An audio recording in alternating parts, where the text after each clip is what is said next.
Hey, welcome to another read through of my book, Blind Spies. Tonight we're going to be reading chapter 5. This chapter is going to be told from Jack's perspective. She opened her closet and examined the mess that was within. So many shoes scattered on the floor that she couldn't even see the carpet beneath, and an overflowing basket of unmatched socks and stringy underwear. Her best dress equated to a skimpy little black number that she wore at the club often. She always paired it with a thick strand of pearls around her neck and white pumps with a 60s housewife updo. The look was always finished with a bright red pop of lipstick. The men went crazy for it. Betty was a classic lady. She always wore the most retro clothes paired with era-specific hairstyles and makeup trends. There was a reason why she chose the character. The sugar daddies, the 50 and up crowd, were the biggest tippers. Jack had always been attracted to older men anyway. That's one reason why Mr. Vito was so appealing to her. Older, but still young enough to have fun. Handsome, looks to be wealthy. From the outside looking in, he seemed to be the total package. She made a mental note to find out his real name tonight on their date as she slammed her closet door shut and headed for her mom's bedroom. She went to church every Sunday, so she had plenty of nice attire.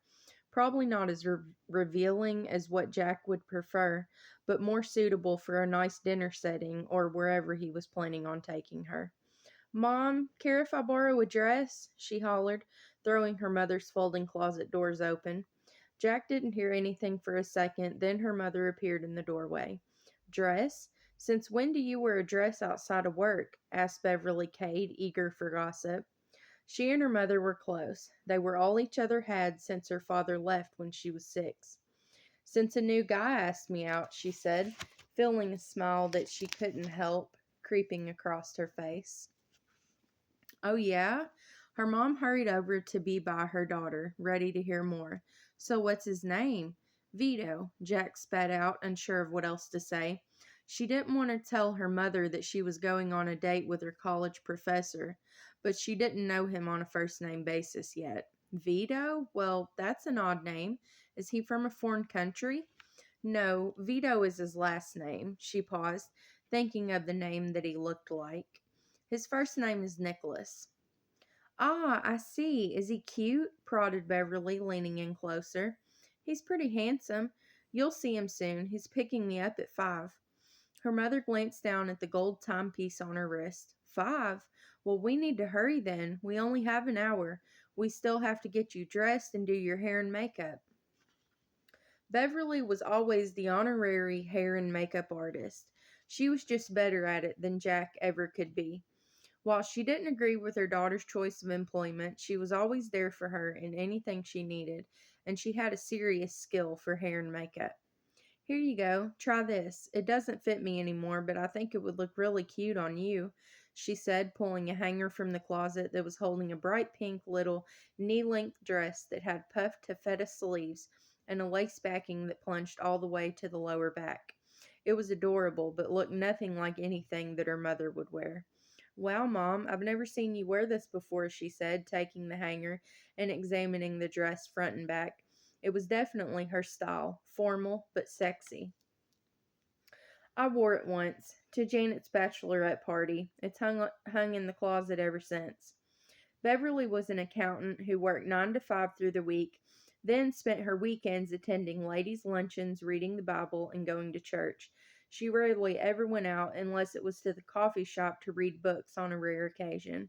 Certainly nowhere where she would ever have the chance to wear a hot little number like this. "I love it," said Jack, clutching the dress to her chest. "Well, it's all yours. It's been hanging around for years. I'm sure it will enjoy a night out on the town for once. So, where's he taking you?" "I'm not sure what he has planned yet. He didn't say." "Oh, those are the best kind of dates." "First time for everything," she smiled, knowing that this was sure to be a first that she would definitely want to remember. He took her to a place called Tim's Sea Shack. It was a cute little place that was meant to look ramshackle, but that was the whole charm of it. The wooden siding was colored with chipping turquoise paint that had been eroded over the years by the salt and sand. The roof was made from patches of different colored tin, and there was a large wooden deck that stretched around half of the building, available for outdoor seaside dining. It was very charming. "I've never been here before. It looks nice," commented Jack, stepping out of David's car. "The food is killer. Definitely one of my favorite seafood joints that I've ever been to. The staff is super friendly too. Probably one of Miami's best kept secrets." "I've never heard of it before. There's a lot of people who say that," he replied, opening the door for her, "and those people have been missing out." They were greeted by loud Cajun music that was being played live on the stage in the corner of the dining area. Most of the indoor tables were taken by patrons drinking beer, cracking crab legs, and clapping and hollering for the band. It seemed like a pretty happening place. Upon a glance around, Jack wondered why he had asked her to wear her best dress. Everyone else was dressed pretty casually. The majority of the building was a restaurant, but at the very end there was a small bait shop that offered things like chicken livers, worms, and various other types of bait, a small selection of fishing poles, and little odds and ends like bobbers, sinkers, and fishing line. Upon entering the eating quarters, they were greeted by a pot-bellied, gray-bearded, very friendly man. He rushed up to David for a hug. "David Vito, is that you? Guilty as charged. How you been, Tim?" "Never been better. Just bought a new houseboat. Been staying out on Biscayne Bay. What have you been up to? Been a couple years, hadn't it?" Tim leaned back and slid his thumbs under his suspenders. "Yeah, it's been a while. Not too much. Just working as always." "Yeah, I know how that goes. This place keeps me pretty busy myself." He glanced around the building before continuing. "So, who's the lucky lady?" Tim smiled and extended his hand towards her. "This is my friend Jack." "Very nice to meet you, my dear. Are we dining inside or outside this evening?" He grabbed two menus from the holder on the wall, which were both snatched immediately by the hostess. "We have been expecting them," she said, giving Dave a smile and a wink. "Oh, we have?" asked Tim, looking a bit confused. "Yes, sir. I can take it from here," she said, turning on her heel and motioning for David and Jack to follow. Jack looked at him confused, but all he offered was a knowing smile. The hostess led them to a set of doors that opened out onto a private patio area that was right on the water. A heron that was sitting on the pole of the dock eyed them for a moment before taking flight. There was a single ramshackle wood table at the center of the patio with a wooden beach-style dining chair on either side. 3 candles and a bowl of seashells served as the centerpiece, and their silverware was wrapped neatly in blue cloth napkins. They each had an abalone shell plate and a wine glass at their place settings. A speaker on the wall played the easy tunes of Frank Sinatra. They were far enough from the music inside that they could only hear Frank's delicate croons. This area had a much more intimate feel than the rest of the restaurant. Jack felt so special that she could have cried. A man had never done anything like this for her ever before. Mallory, their hostess, seated them and explained the specials of the day. Surf and turf with your choice of steak or chicken and crab legs or shrimp for $14.99 and half-price mint mojitos at the bar. "Enjoy your meal and give me a holler if you need anything," she said, turning to walk away, blonde springs of hair bouncing all over her head with each step. "Well, what do you think?" asked David once the hostess had gone back into the building. "This is amazing. I don't know what to say. No one has ever done anything like this for me." She started to feel that choking feeling spring up in the back of her throat. David reached across the table and placed his hand on top of hers. "Well, you deserve it. I don't know what it is about you, but you just seem different from any other girl that I've ever been involved with." "What is it about me?" Her green eyes were dazzled with intrigue. You're just so much more exciting than me. My life is so boring. Basically work and sleep with not much play. I barely even know you. I haven't had the opportunity to get to know the beautiful girl on the inside. All I see is the beauty on the outside. I want to get to know you better. Can I get to know you better, Jack?" She felt herself swoon on the inside. David was a catch. What did he want with her? 19 years old, a college freshman who still lives at home with mom. She didn't even have a driver's license, for Christ's sake. He could do better than her by leaps and bounds, and she knew that. If she wanted to keep him, she would have to work for it. I'm an open book. What do you want to know? She smiled and leaned in closer, candlelight illuminating her face. How about a round of 21 questions? He offered. Sure, you start, since it was your idea. Just then the double doors swung open and in walked their server, who had a mess of red hair piled high on her head and smelt like cigarettes. She may have looked like a mess, but by the look of the wad of cash that was poking out of her apron, she knew a thing or two about waiting tables. She looked like an old-timer, probably been working this job for 15 years. You could see it in the lines on her face. Here's some water for you guys, she said, leaning over, her generous bosom almost touching the table as she filled their glasses. Can I get you all anything from the bar this evening? Half-price mint mojitos. She dragged her voice out a bit and wiggled her hips, attempting to entice them into ordering one. I'll take a Corona, then whatever the lady would like. David gestured across the table. I'll take a cherry Coke. I'm still a baby, she said, raising her hand and flushing pink like she could almost crawl under the table. The waitress smiled and jotted down their drink orders. Can I interest you guys in any fried mushrooms or mozzarella sticks tonight? Y'all have hush puppies? Jack asked eagerly. Maybe she was still a child. Of course, baby doll. She scribbled puppies, then turned her attention to David. Anything for you, sir? Caesar salad? Sounds awesome. I'll give this order to the kitchen and be back with your drinks in just a minute. I love hush puppies, she said, stirring her water with her straw and looking past the white Christmas light wrap posts to the water ahead. Nobody could make hush puppies like my dad, though. I've tried hush puppies from 20 different restaurants, I bet, and none of them can even come close to comparing. Oh, yeah? What happened to your father? David leaned forward and took a sip of his water, gripping the tip of the straw between his teeth. She hated it when people asked that question because she could never tell them the truth.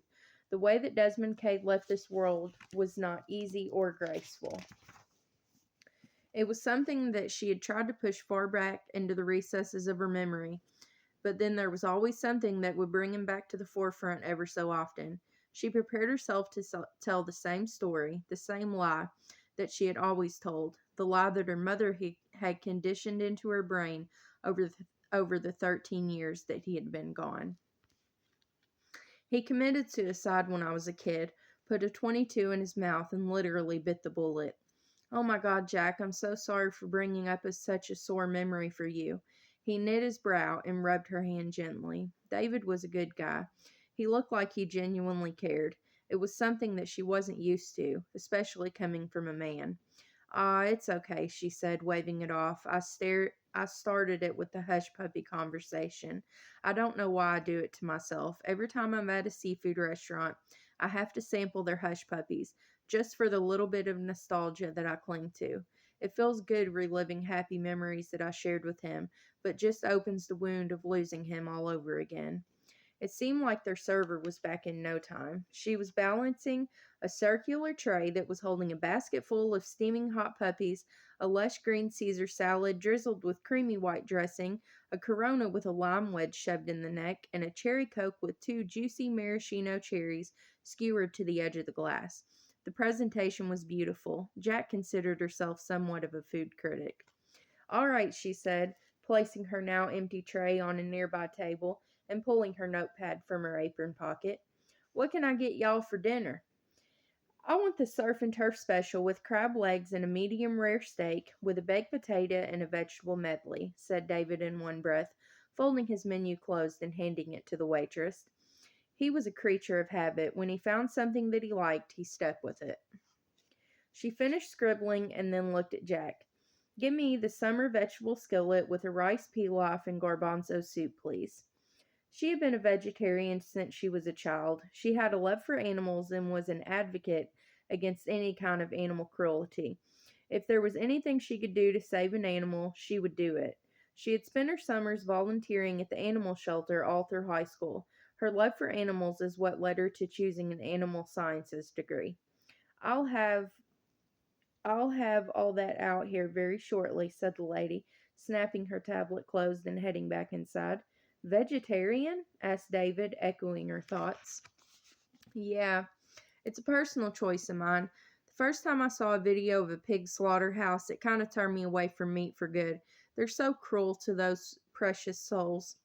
I hope that you aren't offended that I eat meat. Oh, no, no, that's your choice.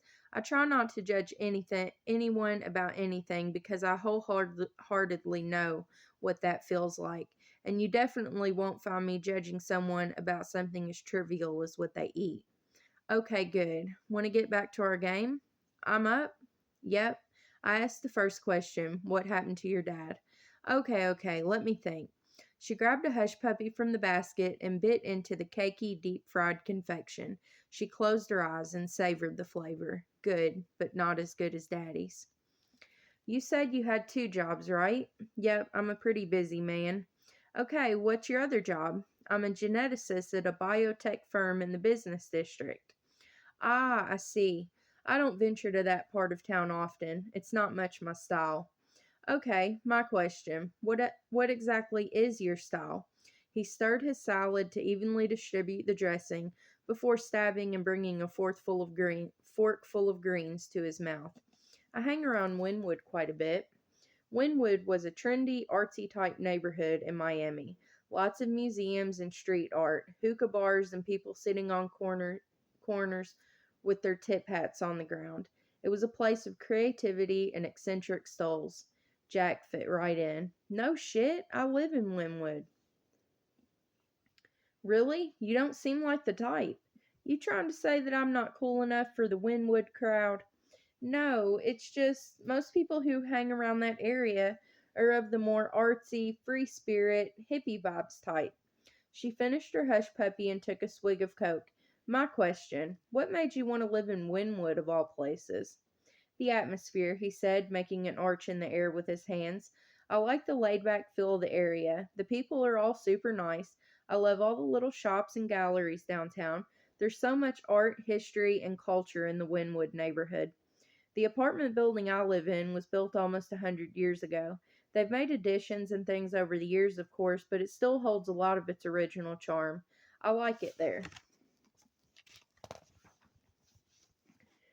That's great. Maybe we have more in common than I thought. She pulled a cherry off the plastic sword in her glass and popped it into her mouth. Your turn. What's your top five hobbies? Painting, poetry, reading, grunge shows, and volunteering at the animal shelter. Interesting. That was a good one, so I'm going to ask you the same question. She followed her sentences by pointing a stern finger at David. Nothing work related, mister. Okay, he put his finger to his chin and contemplated for a moment, quickly realizing that he didn't have many hobbies outside of work. Jack looked at him expectantly. Hanging out with my Sphinx cat Wasabi, cooking, fishing, reading, and traveling. Oh, you have a Sphinx? She cooed, putting her hands to her cheeks. Yep, I've had him for 8 years. You'll have to come meet him sometime. Just as David was about to ask the next question, Rose came bustling around the corner with another circular tray, but instead of appetizers, this one was filled with entrees. Everything was presented beautifully, from the bright pink of the crab, paired with the vibrant green, orange, and yellow hues of the vegetable medley, to the lush pops of green and orange that were sprinkled like confetti in the creamy cheese base of the garbanzo soup. Rose had just refilled their water glasses when Mallory came around the corner holding something behind her back. Compliments of the bartender, she said, setting a bottle of sweet red wine between them. But she's. Rose started to interject, but the hostess placed a finger to her lips. Let's keep this between us. You couldn't be too far from 21, she whispered, grabbing her by the arm and pulling her along. David giggled and Jack joined in. Do you like wine? He asked, pulling out the cork and holding it to his nose. It's okay. Can I pour you a glass, my dear? He asked, with an air of chivalry in his tone. Please, sir, returned Jack, mimicking his English accent and turning her nose upward. They both laughed again as he filled her glass half full. She picked up the drink, swirled it, then held it to her nose, trying to make herself look sophisticated, like she was some sort of wine connoisseur, even though she had only drank wine a few times in her life. Smells good. It does, doesn't it? He said, putting the glass to his lips and sipping a bit. Tastes even better. She took the drink into her mouth and let the flavors dance on her taste buds before letting the liquid slip down her throat. It was sweet, but slightly bitter, just enough to balance things out. I was next, right? He asked, holding his steak still with his fork and using his knife to cut through the tender pink meat. Jack almost grimaced when she saw the blood ooze out, but she caught herself and instead shook her head yes. Okay. He used his teeth to pull the steak off the fork and chewed as he contemplated his next question. How old are you? I'm 19. She scooped a bite of garbanzo beans and brought them to her mouth. My turn. She was about to ask the most important question of them all. What's your first name? He threw his head back and laughed. His teeth were straight and white. Geez, we haven't made it far, have we? He said, picking up a crab leg and using his cracker to break the shell. My name's David. You only have to call me Professor Vito in the classroom. Okay, deal. So nice to meet you, David. She smiled and grabbed her hand.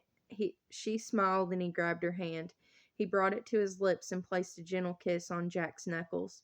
Under normal circumstances, had a man grabbed her hand, she may have shirked away, but there was something different about this one. It seemed like things just came natural with this new, handsome stranger who she was having so much fun getting to know. All right, that's going to finish up chapter 5. So, I hope you're enjoying Blind Spies so far. And come back tomorrow for chapter 6. Bye, guys.